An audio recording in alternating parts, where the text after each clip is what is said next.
So now I'm stuck with trying to think of something that I can throw in there that I can say, oh, but you know where this comes from? It's going to be a mixed group of different people. So I like to sort of start off and say, if you're not going to get anything out of my talk, I'll at least give you this little snippet of information. You can take it away.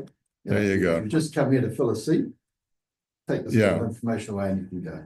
So now I've got to find. So if you think of anything that I can throw in like that, Well, an idiom or something of that nature, I mm, was going to look up where the you know, go down the rabbit hole when you're talking to someone in your state.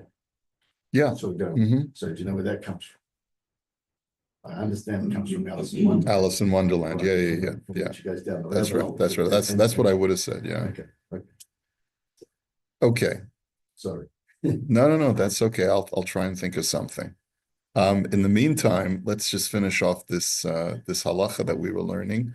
Rav Sharaga's conclusion was that if a person is going to be exchanging,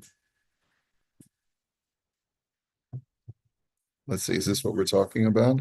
Yeah, the currency exchange issue. Standing in the line. Yeah. So you're right. So that's considered to be invading your friend's parnasa, and it's going to be asar. So we had a question, because if the whole basis is the illustration of the fish in the Gemara, that if a person sets up a trap, you have to distance your traps a significant distance from your friend. There's an inherent difference between human beings and fish. Fish act on instinct, and therefore we view the bait that you set up as if you've already caught the fish. But human beings have the option that they can do whatever they want. Okay, so Hilchach kevin shehikar zechur v'nasa mezanos b'soch below ritzato shel adag batuach hu sheyilkadenu dehavale kaman demata liyadeh v'nimtza chavero maziko. He says with a fish, it's as if the guy's already caught the fish. Aval hacha berechaim b'mavoy mishaba etzli yavo mishaba etzlecha yavo ad kam l'shano. But setting up a millstone operation in a mavoy next to my friends, it's not like human beings work on instinct. And so they're like zombies and they have to go to the one miller over the other. Everyone can make up their own decision. But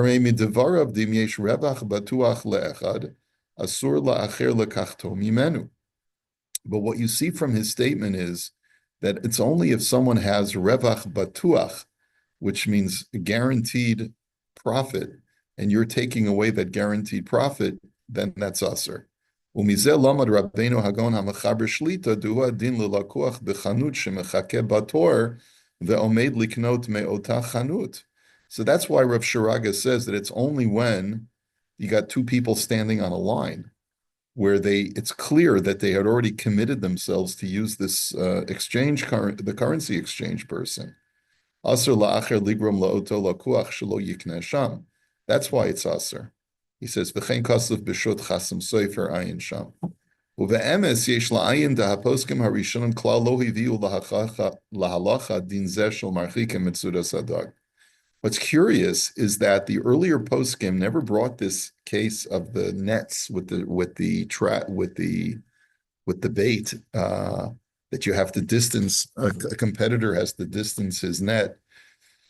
They don't bring this. He says, "Va'ayin b'shulchan aruch shepasach delo karafuna shimechad mibnei hamavoy aser rechayim ein ha'acher yachol la'akev ba'ado." And as a matter of fact, the Shulchan Aruch goes against Rav Huna based on the fact that human beings can choose whatever they want to do. And therefore, if a person is a miller and he wants to set up a very similar milling stand in the same mavoy, he has the right to do so. So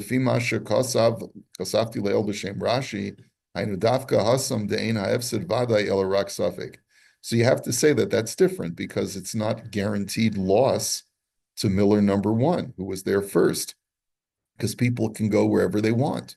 But when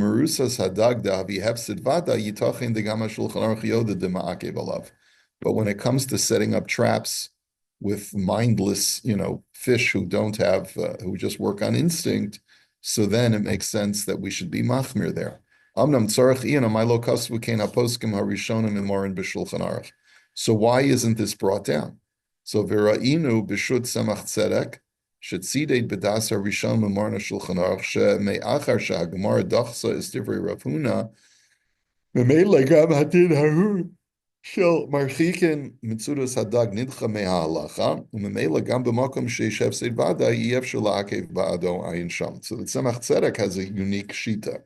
He says that once the Gemara deflects the analogy of the millers to the case of the fish, both halachos are gone, and therefore you can compete by setting up a trap within the vicinity of another fisherman, and that's the reason why it's not brought down in halacha. V'chein matzanu b'shut chikrei leiv sheherich bazeh v'hichriach shedas harishon memorna shulchan aruch shelo yiviu din zeh disvir lehu delo kaimelan kedin zeh l'digam be'efsed batuach ein motziin miyada. And other people say the same thing, that if I do set up a trap, you certainly can't take the money from me. You can't sue me, because even though it was clear that the profit of the fish was going to be yours, but it's not brought down, it's rejected lahalacha. The kasav od sham sheken kasav b'sefer urim gedolim ayin sham. Ulafizeh b'nidon didan nami ibu garam lelakuach batuach shalmad betor.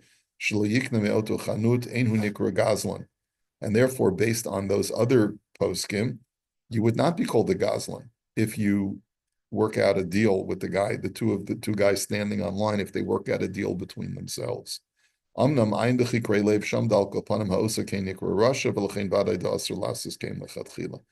Sefer Chikrei Lev nonetheless agrees with Rav Shiraga that you're not allowed to do it. In other words, it may be that it's not actionable if two people do it, and the currency exchange guy gets upset and he says, I'm going to take you to Beis Din. He will not prevail in Beis Din if they end up cutting him out of the deal. However, that's notwithstanding, you're still called a Russia if you do it, because you're exploiting the fact that he set up this shop and you're cutting him out of his profits. Okay, and therefore lechatchil it's going to be aser. Bottom line is that it's not a proper thing to do. Whether or not it's actionable or not, seems like it's not actionable after the fact, b'di'evid, but certainly lechatchila, a person would not be permitted to go stand, to be on the line, to do anything, let's say, to stand by a guy's shop. Let's say he got the money exchange guy, and someone standing in front of the kiosk and saying, hey, I'll give you a better rate. You want to change dollars with me? That's certainly not going to be permitted. And that's where we got to that whole scalpers question, right? Mm-hmm. Okay. All right. So I'm just trying to think what other applications besides scalping. Application with a person already in a shop going to buy something, say some oranges at Sobeys, and you go and tell them, well, they're cheaper down the road, go to no fruits. Right. So we did talk about that. Right. I think 2 days ago. Last time I was in the shopping center, I noticed that this guy's got an app on his phone that he's showing. Yeah. And they would match in the price. So maybe, well, that's the flip. It's the flip app. Yeah. So there's nothing wrong. First of all, especially today where the information is readily available, you just open up your phone and you can see how much each product costs in each supermarket, and the store will even refund you. They'll match the price somewhere else usually, right? So I can't see providing someone information about where he can buy something cheaper is certainly we don't see any poskim who say there's a problem with that. It's acting, right, where you actually actively try to exploit that person's setup in order to make money for yourself. That's what's usher. Okay. All right. Other examples that you can think of. It's too early in the morning to be creative. But I'm sure there are other examples. That's what grocery stores, sell oranges way below price to get people in the store. That's a loss leader. Yeah. So that's acceptable. Under most circumstances, yes, to lower your price on one item so that people will come in and buy is considered to be fair competition, unless you're doing so in order to ruin someone else's business. There is something called ruinous competition, which is not permitted la halacha either, right? Where you have where a big company has deep pockets, like let's say Loblaws, which owns Sobeys. They decided we've had enough of this olive branch guy, so we're going to cut everything by half. We'll do that for a month or 2 months, and we'll take a bath on, for that period of time, but at least we'll succeed in putting olive branch out of business. That would be considered ruinous competition and would not be permitted la halacha. But if you do something like a loss leader, where you maintain your prices on all other things and you just want to get people in the door, anyone can do that. It's a business model. It's a business decision where the objective is to make a profit, right? So that's considered okay. Okay, so there's a lot on business competition that we could talk about. Used car salesman standing outside the sales place, offering people coming in cheaper cars. Yeah, you've seen that? No, I'm just thinking of an area. Oh, where okay. Someone who, I mean, in today's market, I don't think you're. I can't think of an example where somebody would be standing outside a shop, offering something that's in the shop at a lower price. Mm. The shop has too much. Normally we have too many things in it. I mean, look, I was just in a store on Wednesday. And my wife reminded me that there's a particular pair of shoes that really fits me well, and I'm comfortable, and it gives me good balance and everything, and support and everything. They happen to be Rockports. Okay, so I remember the last time I bought a pair, it was in the mall, and I paid a lot of money. And then I looked on Amazon, and it was like $100 less. Yeah. So I just ordered another pair while I was in the store. I ordered another pair on Amazon. So Sure. That's not like stealing, because if you are trying to shoot to see your size, and then you order online, you're taking time from the people in the store. that's Right, right. right, That's right. right. If I was going to take the time from the salesperson, I would agree with you. But we were in a Winners or a Marshalls. Yeah. So you're browsing. Yeah, we were just looking around, and So Esther and I were in Sleep Country, buy a mattress when we made our move. And we see this mattress, fantastic mattress, it's on sale, whatever, and Esther says, we just saw on the shopping channel, this mattress is like $300 cheaper. So I said, we'll buy it on there. So she said, let me go speak to the guy in front. So she says, she shows him the thing, and he says, okay, let me check with my boss, we'll match that price. So they said, okay, we advertise we're cheaper than everybody else, we have to keep with our policy. So they gave it to us based on that. 300 less. Yeah, Wow. just because someone Just else to- was selling it at that, and we could have gone, and said, oh, I don't wanna lose you, then we'll make a deal. So he just matched it. Wow. That's pretty good. Shoot, Probably lost his whole profit. Probably. Yeah. it's really. Well, they have good profit. Either that or he halved his profit. We're not Yeah, sure. yeah. Right. But more than the profit, what they do is they pay in 180 days. So Oh, yeah. they finance the money. You pay cash, well, with credit card, and they refinance. So the people who selling the mattresses to them, they give you maybe a year of credit. And that's the business. Wow. Walmart, these businesses is not how much money they make on the product, it's the financing. In Mexico, the Walmart has their own bank. They have their own bank. Who has their own? Walmart. Really? Yeah. Yeah, so they sell you with credit with interest, and they pay the product on credit as well. And long term, so that's the money. It's financing. Amazing. Wow. Interest rate same as credit cards, Esther, no, they recharge a lot. What interest rate will they charge? In Mexico, well, it's about 50%. For a credit card. 50? Yeah. Oh, But that's why a lot of That's these it. companies are putting out their own credit cards now, so they can control it. They don't both ways. Hmm. Because people don't pay off their credit cards. So so that they have this ongoing catching. Interesting. Okay. So let's switch gears now. Ha'im mutar legadol kelev ulahachilo ochel lo kasher. Very timely. How many of you here have a dog? Well, we. Oh, you have a we dog. babysit a dog. Oh, what is it? Your kids? It's Sipora's dog. Okay.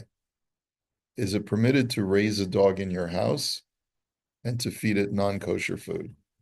So the answer to us should be obvious because everybody does it, right? Yes, I hope so. But are there any limitations on what kind of food you can get your dog? We do for Passover, for Pesach, we buy special food for no grain, food for the dog. Is there like, I think there's a list of stuff, of products.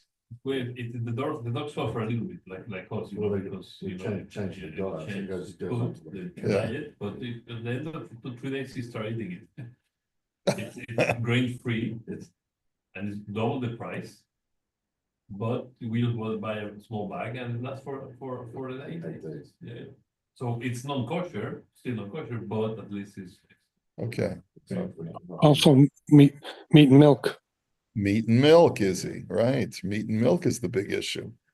Because you're not allowed to benefit from meat and milk cooked together. So what if That's cooked together. Like, what if you put cold milk? cold milk and meat you're allowed to benefit from, but not if they are cooked together, which would be very common in certain dog foods. So let's take a look.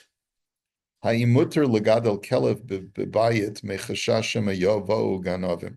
So is it permissible to get a dog to be a guard dog to protect you from ganovim? V'chein ha'imuter liknot ochel treif kedei lahachilo. Can you buy treif dog food to feed it? So here we go. HaMishnah omeret bebava kama lo yigadel adam et hakelev ela imkein haya kashur b'shalshalet. So the Mishnah says in Bava Kama. Now the Mishnah was dealing with dogs in the ancient world. Dogs in the ancient world are very different from dogs today, but there are certain breeds of dogs that are like the dogs in the ancient world, like pit bulls. Okay, so the Mishnah says a person should not raise a dog in his house unless it is always on a leash. Upiresh Rashi sham, kevin shuhu noveach v'no sheikh, the isha shehi meuberet alula lefached mimenu v'zeyachol ligrom lo lahapil chas v'shalom. And Rashi explains that dogs bark and dogs bite, and a woman who is pregnant might walk by your house one day, and the dog will bark at her and run over to her and scare her, and she may miscarry. In other words, it's not so much that we're worried that your dog will bite someone, that for sure you would not be allowed to have. But even a dog who you've assured will not bite, but if the dog will scare people, that also is usher, because you can do really terrible damage by causing someone fright. Say a woman's pregnant, she could have a miscarriage. The Gemara actually brings a case of a pregnant woman who miscarried because she was frightened by a dog. And the owner said, don't worry, I've had him defanged and declawed, so he can't hurt you. And so she said, it's too late. The damage is already done.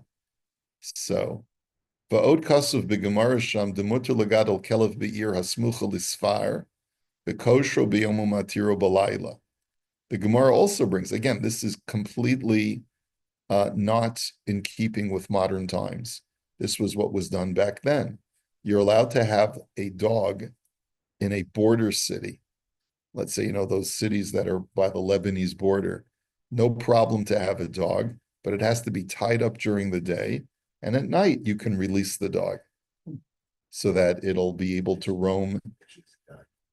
What? It actually works like a guard dog. Rabbi Eliezer Hagadol Omer, Hamagadel Klavim Kimagadel Chazirim. Rabbi Eliezer Hagadol makes a statement, and he says that anyone who raises dogs is as if he's raising pigs. Lamai nafkamina, like why is this analogy relevant? Demisha osakain hu orur kamo hamagadol chazir. That anyone who raises dogs is cursed, just like someone who raises pigs.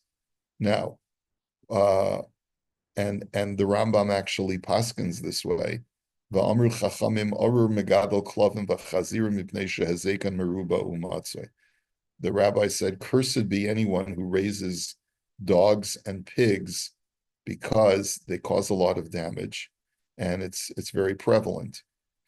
Okay. Oh, there we go.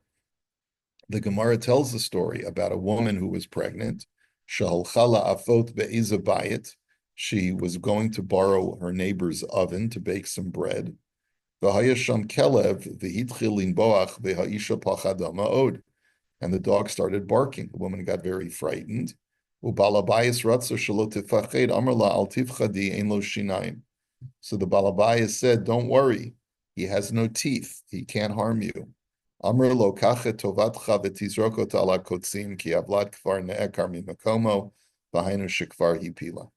she said to him, take all of your kindness and throw it on the thorns, essentially saying, what you've done is of no help to me because the child has already been dislodged, meaning she already miscarried. That means that it's your parnasa, or it doesn't mean exclude you to have a single dog in your house? No, it does. Legadel does not mean to do it for a parnasa. Legadel means to just have it in your possession. What if you have a sign saying beware of the dog at the entrance of your property? Now whose responsibility is it for walking on your property and having the dog bark at you? It's a good question. It's a good question, because if I invite you into my house, but you see a sign, or I warn you in advance that there's a dog, And so see, yeah, and you still proceed. So then you're going at your own precaution, right? At your own risk. So maybe that would not, a person would not be liable in that case. But you still, the Gemara, that wouldn't change the halacha in the Gemara. Just because you put up a sign doesn't mean that does not affect the law. The law states don't raise animals that are going to cause damage. That invariably they will cause damage. Okay? Now, this will not apply to Fluffy, who can fit in your purse. Okay? So we have to, obviously, there's going to be... Sometimes you find the small dog back a lot more. Yeah, right. Anyway, Umaran b'shulchan aruch pasak asur legadol kelev ra ela im kein hu asur b'shal shalaos shel barzel v'kasher bahem. The Shulchan Aruch says you're not allowed to raise a bad dog. So a bad dog would be like a pit bull or like a Doberman, right? A vicious dog, unless it's constantly on a chain, and it can't break free. Da'az ein chashash shema yinshach. And he says, there, if a dog is chained, even pregnant women are not fearful of it because they can see that the dog can't harm them. But in a city that is near a border, you're allowed to raise even a bad dog, as long, like we said before, that you can release it at night. The cause of Hayam Shel Shlomo Shahayorei Lidvar Hashem Lo Yigadel Klavim Ra'im Af B'Makom Sheyesh Chashash B'Efsid Mamon Elorak B'Chashash Sakonas Nefashos. The Maharshal says that if you really are Yorei Lidvar Hashem, you're fearful of Hashem, you should not raise bad dogs, even in a place where the fear is that if you don't have a guard dog, you'll get robbed. But what if the fear is that without a guard dog, your safety may be at risk, right? So that's something different. Where your safety is at risk, you're allowed to have a dog to ensure that the dog will protect you, right? Umilashon poskim mashma the dafka kelev ra lo yigadel, aval klavim ketanim shlo gedelim laolam v'lo mizikin. So the poskim seem to imply that it's only bad dogs that you cannot raise. But small dogs, that will never get past a certain size and are not going to be able to damage anyone, like Fluffy. So that our Mishnah was not discussing. So the Mishnah does not preclude Fluffy. What about raise guard dogs for a purpose for police or army or whatever? Yeah, so it would have to be that it's constantly on a chain so that it's not going to harm people. But a lot of times these dogs, they're very large dogs, but they are extremely disciplined. So that would probably also be a factor, right? German Shepherds are excellent guard dogs because, and actually, that would be my dog of choice personally. Because they are very intelligent dogs. They know how to, they're trained very well. Yeah, but anyway. Uveshut shevet halevi kasav de'etzem hachazakaso shel kelev shelo litzorech u'maaseh reikim v'lachein ein legadol klavim. So that he writes something very interesting, Rav Vosner. He says, the ownership of a dog for no good reason is something that vacuous people do. And therefore, just like empty people, people who have no life, have no value, have just, he's making a judgment call. I feel very honored here. Being a dog looker after. Yeah, and for that reason, you shouldn't have dogs. In other words, he doesn't have an objection. Let's say you have a dog who's very tame and very friendly, but he says you're going to be spending your whole life with a dog, like vacuous, right? And he actually specifically addresses Doug's question. He says, even if you write, you put up a sign that says, dangerous dog, this dog bites, right? At the entrance to the house, you still should not allow the dog who could potentially harm someone. Ulam,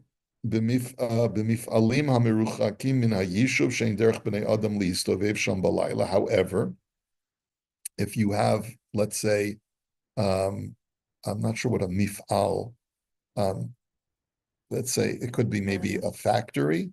Let me just see what a mif'al is. I'm not sure if he means specifically a factory that's not a home. Let's see. Factory, Rabbi.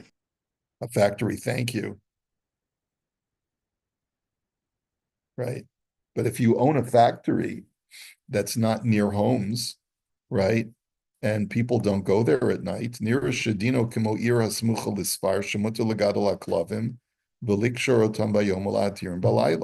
just keep them tied up during the day when the workers are there. And at night, you can release the dogs to roam around the factory and be good guard dogs. Okay. Okay, so that's the first issue. The first issue is we're not crazy about people owning dogs, unless the dog is for your own personal security, in which case you'd have to keep it tied up to protect people from being intimidated or scared or being harmed by the dog. So that's the first thing, and I think there's a lot of room for ambiguity here. There's a lot of gray area here, because a lot of people bought dogs during COVID because it helped them cope psychologically, emotionally, with what was going on during the pandemic. And so there's a lot to be said about owning dogs, especially tame, docile dogs who are friendly and people walk them out on the street. And it actually is a life changer for many people psychologically.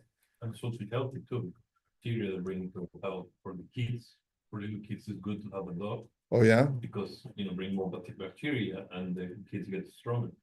Well, also, if you're looking after the dog correctly, you're going to be walking and doing exercise. Yeah, and force you to do exercise too, because you have to walk the dog. Yeah. So Right. The problem is when the persons take a dog instead of kids. So many people nowadays, they have a pet instead of having kids. So they have a cat or a dog or a farm, whatever, and they don't have kids anymore. So that's Right, that's That's a, that's a really- problem too, is that, I think the biggest problem is with the owner of the animal, or whatever it is. Doesn't take responsibility for it, and they don't train it properly. You don't train the dog properly. You have trouble. right, you know? Right, I mean, right. See it all the time, go to a dog park and see these socially inept dogs. socially inept, They're Yeah. terrible. and they don't bow and curtsy before they Exactly, encounter exactly. another They dog. don't play, they don't play ball. properly. They That's just- right, yeah, yeah. Have these things called companion dogs, where you get a certificate. You go online, get a certificate, that says you need the dog to as a companion because you're lonely or whatever. it is. Right. And there are people who get those and get their employer to yield and say, I need to take my companion dog with me to work. Well, And now they have. That's just nuts. Nuts. well, but that. It's progressive. but you can- And but it's they're legal, also- you they're have also- to do it. You have to let them into certain shops. Because Yes. They get anxiety if they don't have the animal with them. But anybody can get them, Yeah. right? Okay, we'll have to continue this on Monday. All right. So We have- you know what, we have a dog. We went to Florida with a kids, and at the airport, we saw a guy coming out from the plane with a bigger dog than that. Yeah, I said, how do you do that? How do you throw your dog in the plane? It's an emotional dog. Yeah. It's like, okay, my dog is emotional. No. I have a certificate. I can travel with him everywhere in the cabin. it's a scam. Yeah, Yeah. for 20 bucks, you get a Yeah. certificate. You Exactly. can, even if you have that they don't allow dog, you can have. Have a good Shabbos, everybody. Shabbat shalom. Wayne, I got your note. I'll respond shortly. Thank you. Okay, no problem. Shabbat shalom. Shabbat shalom.